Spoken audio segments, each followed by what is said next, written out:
नमस्कार, बहुत स्वागत है आपका। देवभूमि समाचार देख रहे हैं आप और मैं हूं आपके साथ शिवम सोनी। उत्तराखंड के जोशीमठ में दरख्ती भवनों को गिराने का काम शुरू हो गया है। फिलहाल जोशीमठ में होटल मलारीन और माउंट व्यू को गिराया जा रहा है। ये दोनों होटल दरारें पड़ने से असुरक्षित हो गए हैं। शहर में असुरक्षित भवनों की संख्या लगातार बढ़ती जा रही है। अब तक कुल 678 इमारतों को चिन्हित किए जा चुकी हैं। जोशीमठ में गुरुवार को होटल मलारी इन को तोड़ने जाने की कार्रवाई शुरू हुई। मंगलवार को ही होटल माउंट व्यू और मलारी इन को ध्वस्त किया जाना था, लेकिन होटल मालिकों और स्थानीय लोगों ने विरोध करना शुरू कर दिया। स्थानीय लोग आर्थिक मूल्यांकन करने पर अड़े थे, लेकिन सरकार और प्रशासन के समझने और मुआवजे की राशि तय होने के बाद लोग मान गए। इसके बाद प्रशासन ने होटल मलारी इन को तोड़ने का काम शुरू कर दिया है और मलारी इन जो होटल है जोशीमठ में उसे तोड़ा जा रहा है।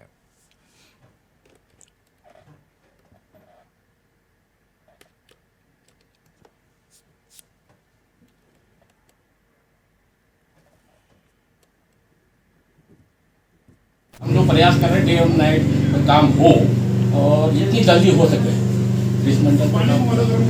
इसके लिए टीमें बन गई है। कोऑर्डिनेशन कमेटी जो हमारी है उनके द्वारा सहमति दे दी गई है और बातचीत भी जो भी दिक्कतें आएगी तो कमेटी है, कमेटी से वार्ता की जाएगी। अब ये देखो आप देख ही रहे हैं, प्रोसेस शुरू हो गया है और डिसमेंटल इस तरह से करना है कि नीचे के मकान को कोई नुकसान हो, इसलिए सेफली इसको तोड़ा जा रहा है तो थोड़ा समय लगेगा। मुख्यमंत्री पुष्कर सिंह धामी ने जोशीमठ में भूधसाव से प्रभावित परिवारों को अंतरिम पैकेज के पारदर्शी वितरण और पुनर्वास पैकेज की दर निर्धारित किए जाने के लिए गठित समिति के साथ बैठक की है। सीएम ने कहा कि स्थानीय स्तर पर गठित समिति के सदस्यों के सुझावों पर बाजार दर तय की जाएगी। प्रभावित हितधारकों के हितों का पूरा ख्याल रखते हुए बेहतर से बेहतर मुआवजा दिया जाएगा। ये बात सीएम धामी ने कही।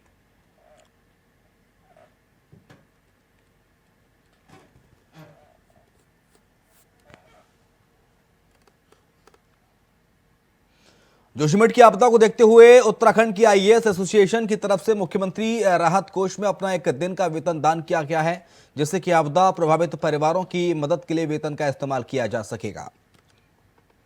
तो आईएएस एसोसिएशन ने पहल की है। आईएएस एसोसिएशन ने अपने एक दिन का वेतन दान किया है। राहत कोष में ये वेतन दान किया गया, सीएम राहत कोष में, और इस वेतन दान से प्रभावित परिवारों को मदद मिलेगी।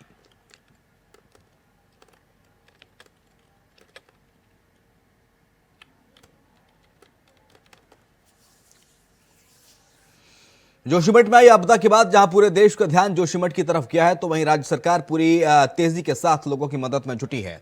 जोशीमठ से लौटने के बाद हल्द्वानी पहुंचे केंद्रीय रक्षा मंत्री अजय भट्ट का कहना है कि जोशीमठ आपदा को लेकर केंद्र सरकार और राज्य सरकार पूरी तरह से गंभीर है।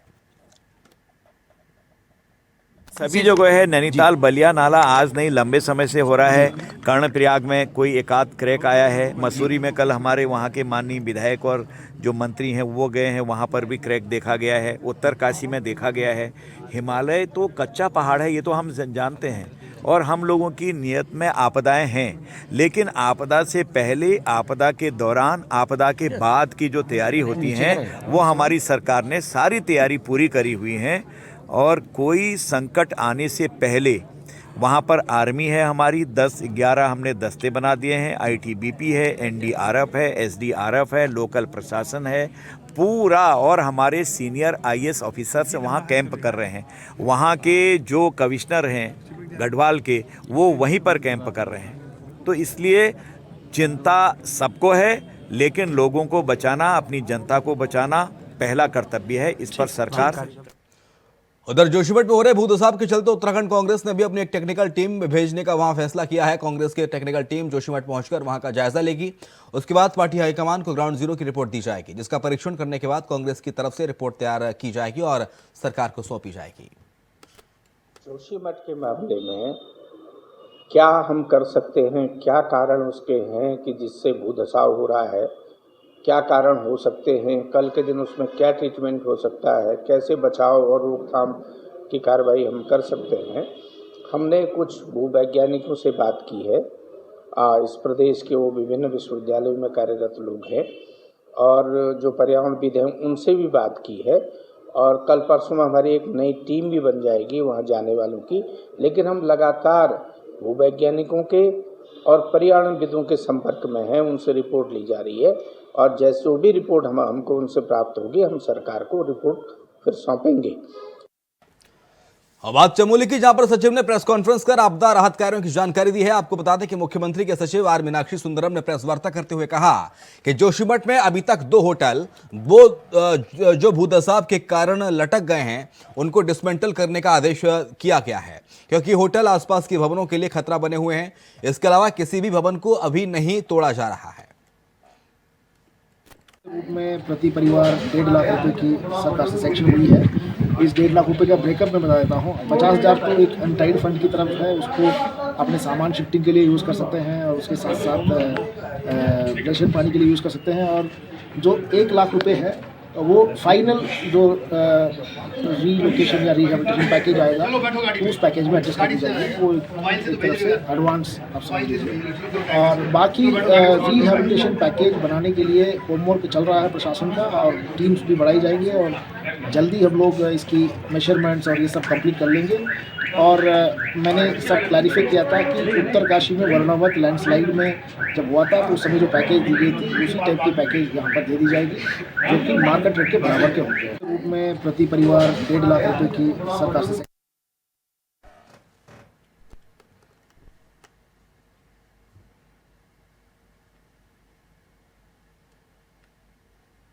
चमोली जिले के जोशीमठ में आपदा के चलते जहां जोशीमठ के लोगों को सुरक्षित स्थानों पर स्थानांतरित किया जा रहा है, तो वहीं प्रदेश भर से राहत सामग्री भेजी जानी शुरू हो चुकी है।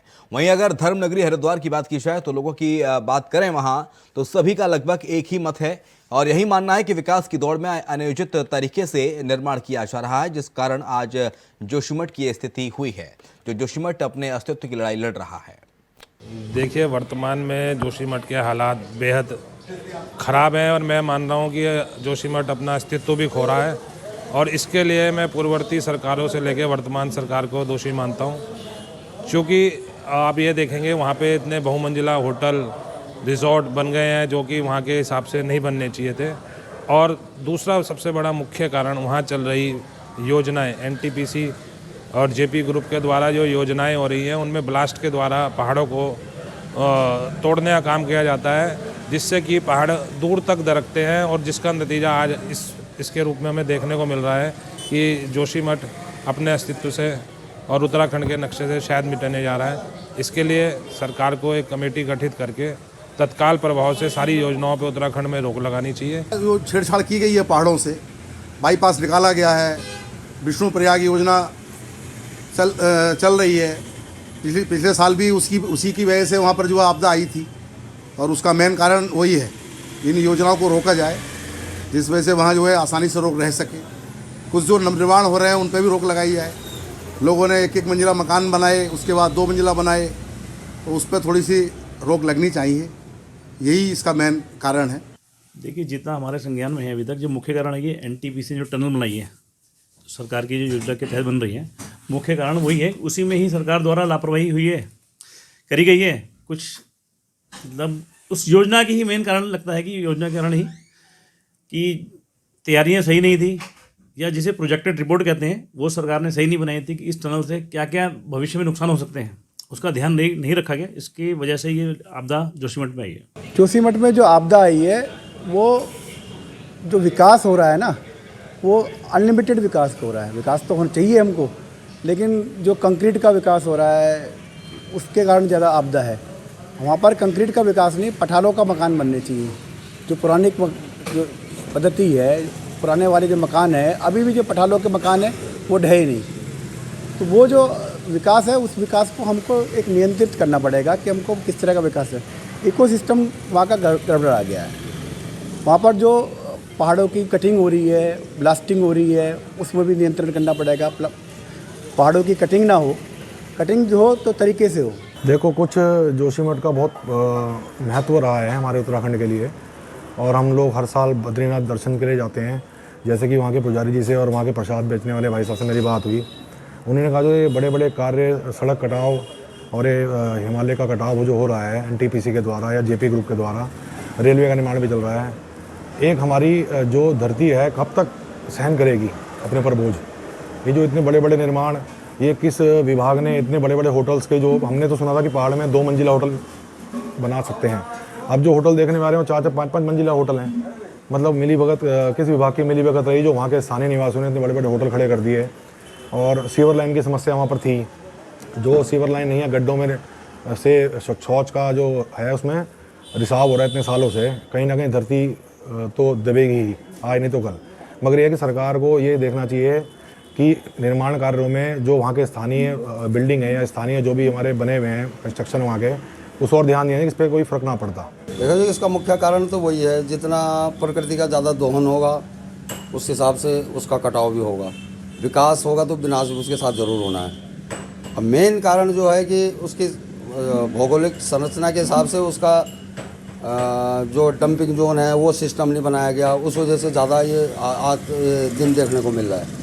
तो अब जो सरकार जो पहल कर रही है इस तरह से, उसको आप संतुष्ट है या किस तरह से? अब सरकार जो देखो कि लोगों को कितना मुआवजा देती है, क्या करती है, कुछ हम ये भी देख रहे हैं, टीवी पे बार बार देख रहे हैं कि 3 मंजिल का नक्शा पास है, लोगों ने 5-5 मंजिल बना रखी है। उस चीज़ को भी सरकार देखेगी, उस हिसाब से आर्थिक मुआवजा देगी। देखिए, जोशीमठ जो है कि आदि शंकराचार्य द्वारा स्थापित पहला जो मठ वो जोशीमठ में स्थापित है, जो कि हम लोग देख रहे हैं वो भी रख रहा है, और संपूर्ण जोशीमठ ही इस मुहाने पे पहुंच चुका है कि कभी भी कुछ भी हादसा हो सकता है। इस पूरे प्रदेश को सरकार ने जो विकसित किया था वो पर्यटन के मानचित्र पे अभी आ चुका है, और पर्यटनों का इतना यहाँ आना जाना हो गया है कि विकास के रूप में यहाँ होटल, मॉल्स और रिजॉर्ट वगैरह बन रहे हैं, जो कि इस पूरे जोशीमठ के लिए खतरा बन चुके हैं आज की डेट में। एनटीपीसी की ये परियोजना है जिसमें बड़े बड़े विस्फोट हो रहे हैं, जिससे पहाड़ धीरे धीरे दरक रहा है। और जोशीमठ, ये पूर्व में लोगों का ये कहना है, मिश्रा आयोग का भी कहना है कि एक दलदली ज़मीन पर बसाया हुआ एक शहर है। तो इसके नीचे इस तरीके की बड़ी बड़ी परियोजनाएँ चलेंगी तो उससे आगे भी और नुकसान हम भयानक त्रासदी के रूप में देखेंगे। तो इस पर सरकार को तत्काल रोक लगानी चाहिए और नए सिरे से इस पूरे जोशीमठ का आकलन करके एक नया शहर बसाना पड़ेगा, ऐसा भी हमें लगता है। उधर जोशीमठ में भूदसाब को देखते हुए स्वास्थ्य विभाग अलर्ट मोड पर है। जोशीमठ में 26 डॉक्टरों की तैनाती कर दी गई है।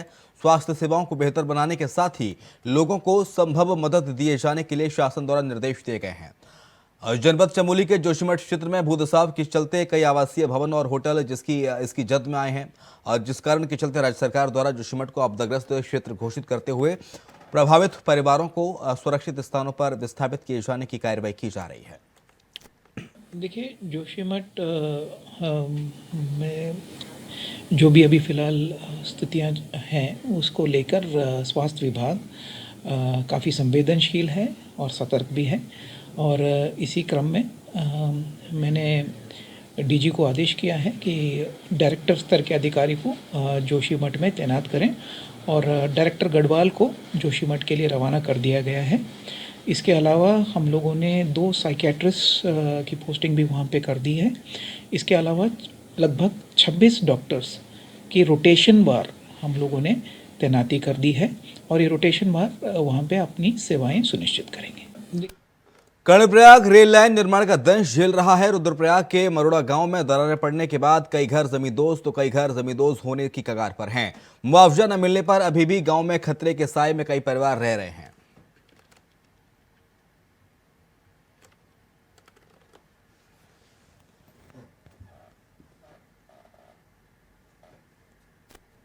किसी भी लोगों को कहा कि हम किराया देंगे, ना तो किराया मिल रहा, 3 महीने से किराया भी नहीं मिल रहा है।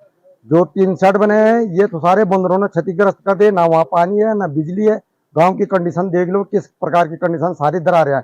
आधा परिवार, आधे गांव वाले अभी गांव में विस्थापित है, जो कि कभी भी कुछ भी हानि हो सकती है। गांव में कोई बच्चा दब गया, बूढ़ा दब गया या कुछ, पर प्रशासन कुछ भी सुनने के लिए तैयार नहीं है। अब किसके पास जाएं, कहाँ जाएं, किसको बोलें, क्या बोलें, कोई सुनने के लिए कुछ तैयारी नहीं है अभी तक। रोजगार के बारे में पूछे तो सारे बच्चे ननिहाल जो है ये लोग हड़ताल पर बैठे हुए, कोई रोजगार नहीं है। किसी के लिए रोजगार आश्वासन मिल रहा है, डीएम को पास गए, हम एसडीएम के पास गए, तहसील में गए, परंतु कोई आश्वासन से सिवाय अभी तक कुछ नहीं मिल रहा। सारे बच्चे लोग बेरोजगार पड़े हुए हैं, अभिभावक लोग परेशान हैं। धुएं से ये बुरे हाल हो रहे सारे गाँव के। कभी भी कुछ होता, बीमारी इस प्रकार की चल रही कि महामारी फैल रखी गाँव में, पर कोई बात सुनने के लिए तैयार नहीं है। सब समस्याएं देखो, ये टनल शुरू हुई 18 से, इन्होंने शुरू करा था 2018 से। अब 2018 के बाद तब 19, 20 और 21 3 साल किसी गांव वाले ने कोई विरोध नहीं करा। 21 सितंबर से गांव में दरारें आने शुरू हुई। अक्टूबर, नवंबर, दिसंबर 3 महीने तक इन्होंने एक्सेप्ट करा ही नहीं कि हमारे प्रोजेक्ट की वजह से ये दरारें आ रही हैं। तब जाके इन्होंने अपने जो प्रशासन, सारा शासन प्रशासन आया, उसके बाद इस गांव के लोगों को विस्थापन की प्रक्रिया न रखे, बोला चलो इनको मुआवजा देंगे। यहाँ नीचे इन्होंने 3 शेड बना रखे गांव के नीचे, लोगों को 15, 16, 20 परिवार जो भी बनाए होंगे, 5-7 परिवारों को बिजली के कनेक्शन, बिजली जोड़ वो कनेक्शन नहीं दिए, वहाँ पानी के नल नहीं है। गांव वाला कहाँ से ले जाएगा पानी वहाँ। लास्ट हमारी वार्ता हुई थी जब डीएम कार्यालय में सभागार में, वहां भी हमने ये मुद्दे उठाए थे, बोला करेंगे करेंगे, आश्वासन में 3 महीने हो गए हैं, किराया नहीं डाला है। बोला अब प्रशासन फिर बोलेगा तब करेंगे। अब मकान मालिक बोला लाओ किराए। चमोली जिले में भूदसाव रुकता नजर नहीं आ रहा है। जोशीमठ के बाद कर्णप्रयाग के बहुगुड़ा नगर, अपर बाजार और अब इसके बाद कर्णप्रयाग के ही सुभाष नगर के कुछ भवनों में भूदसाव के चलते लोग डर के साए में जीने को मजबूर हैं। लोगों का कहना है कि जब कोई बड़ा हादसा होगा तभी सरकार उनकी सुध लेगी। हमारे मकानों में जो है बहुत क्षतिग्रस्त हो चुका है। हमने इसमें संसाधन को कई बार जो है अर्जी वो करे हैं, हर चीज़ की एप्लीकेशन भी दी है, लेकिन हमारी कोई सुनवाई नहीं हो रही है। आज देखो जोशीमठ में कितनी जल्दी सुनवाई हो रही है। हम छोटे छोटे बच्चे हैं, बेरोजगारी, हम लोगों के जो है बेरोजगार लोग हैं। 5-6 महीने से हो रहा है, जब से बारिश आई तब से ज़्यादा हो रहा है।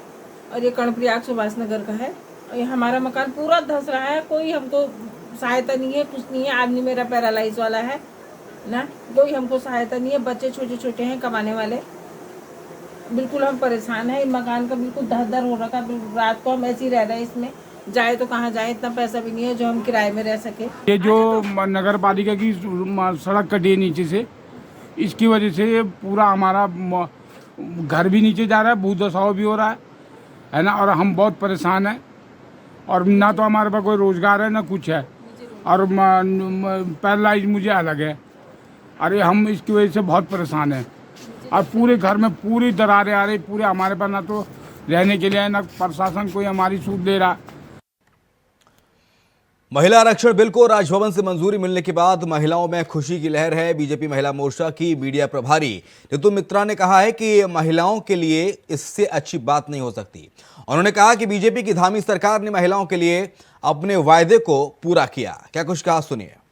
हमारी वर्तमान में उत्तराखंड यशस्वी भाजपा सरकार के युवा मुख्यमंत्री माननीय पुष्कर सिंह धामी जी द्वारा उत्तराखंड की मातृशक्ति को सशक्त बनाने में एक मजबूत कदम महिला वर्टिकल क्षैतिज आरक्षण विधेयक बिल को विधानसभा एवं महामहिम राज्यपाल उत्तराखंड जी के द्वारा पास करवाना एक बहुत बड़ी उपलब्धि है।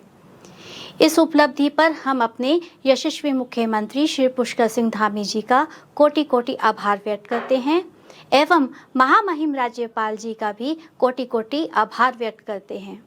यह आरक्षण उत्तराखंड की मातृशक्ति के लिए हमारी शिक्षित महिलाओं के पक्ष में एक बहुत बड़ा कदम माननीय उत्तराखंड सरकार ने निभाया है। हम समस्त मातृशक्ति उत्तराखंड सरकार का इस विशेष उपलब्धि पे अति प्रशंसा करते हुए उनको कोटि कोटि धन्यवाद।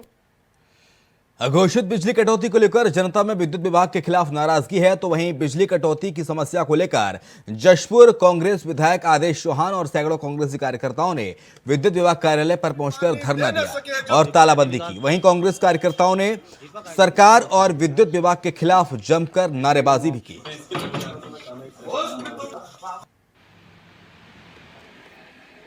हमें बिजली की कटौती कम से कम की जाए। भाई हम भी मानते हैं कि अगर उत्तराखंड में बिजली कम है तो उसकी व्यवस्था की जाए, उद्योगों की बिजली कुछ कम करी जाए।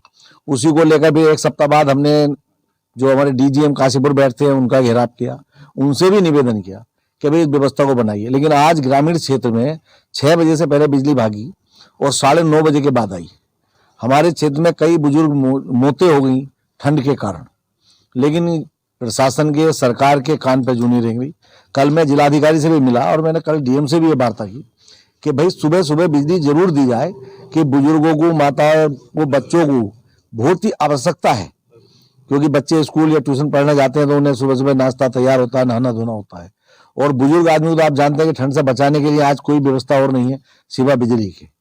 अभी कल मैं गया मुरली वाले में, वकील ने हमारे राजीव जी, उनके पिताजी की डेथ 9 बजे के लगभग कल सुबह हुई। वो बोले वो ठंड इतनी लग रही थी, उनकी ठंडी दूर नहीं हुई, कोई बीमार नहीं कुछ नहीं, लेकिन उनकी डेथ हुई। अब मैं प्रशासन से कह रहा हूँ, लेकिन किसी के कान पर जू नहीं रहेंगी, पूरा प्रयास है हमारा। तो हमने उस दिन कहा था भाई अगर आप नहीं सुधरे तो हम मजबूरन होकर तालाबंदी का काम करेंगे। तो हमने आज सांकेतिक ये किया है, अगर नई बात बनी तो मैं फिर डीजीएम के यहाँ मुझे जाकर तालाबंदी करनी पड़ेगी, क्योंकि इससे तो हमारे जसपुर का फर्क पड़ेगा और डीजीएम का पूरा क्षेत्र पड़ता है, क्योंकि 3 उसमें क्षेत्र आते हैं, काशीपुर भाजपुर भी। तो इसलिए ये आज सांकेतिक मैंने यहाँ रखा है और हमारे सब कांग्रेस परिवार के लोग और बहुत सारे हमारे दोनों अध्यक्ष हैं, हमारे बुजुर्ग पीछे सब हमारे साथ यहाँ आए और हमने यही निवेदन कर रहे हैं। और मैं फोन पे भी वार्ता करूंगा कि उसको हमारी समय को सुधारा जाए। मतलब बिजली कटौती करनी तो दिन में कर लें, क्योंकि दिन में इतनी आवश्यकता नहीं होती, लेकिन जो सुबह सुबह बहुत आवश्यकता है उसी टाइम कटौती हो रही है, जिससे जनता बहुत त्रस्त है। हमें बिजली की कटौती कम से कम। इंकलाबी नौजवान सभा के बैनर तले वन ग्रामों में रहने वाले सैकड़ों ग्रामीणों ने तहसील परिसर पहुंचकर सांकेतिक धरना देते हुए सरकार के खिलाफ जमकर नारेबाजी की और सरकार पर उपेक्षा करने का आरोप लगाया। प्रदर्शनकारी कैलाश पांडे ने बताया कि आजादी के 75 साल बीतने के बाद भी वन ग्रामों में रह रहे ग्रामीण आज भी मूलभूत सुविधाओं से वंचित हैं।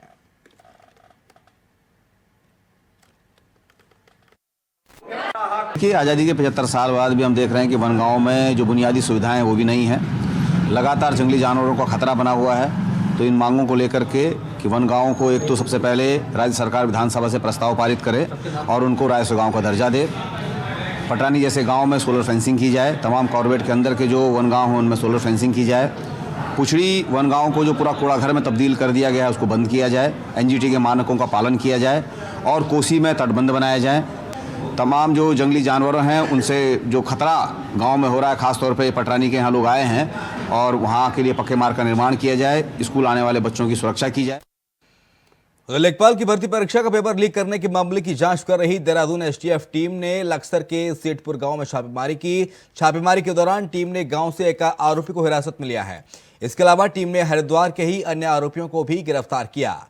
पिछले साल UKSSC की तरफ से प्रदेश में लेखपाल भर्ती के लिए परीक्षा आयोजित की गई थी, लेकिन परीक्षा के दिन से पहले ही इसका प्रश्न पत्र लीक हो गया था। ये जो है हमारा कहाँ पर है भाई प्रोग्राम, 1 मिनट देना।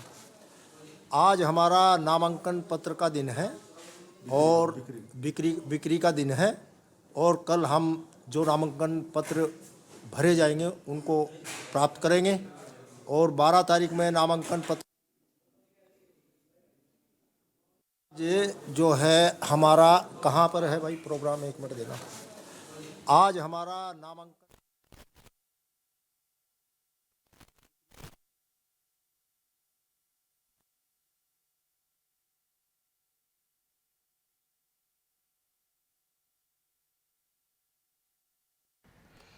एक और जोशीमठ में बड़ी बड़ी दरारों से जूझ रहा है जोशीमठ, तो वहीं सिंघधार मारवाड़ी पैदल मार्ग पर भी अचानक सीवर टैंक से सीवर का गंदा पानी ओवरफ्लो हो रहा है, जिसके चलते आसपास लोगों में दहशत फैल गई है।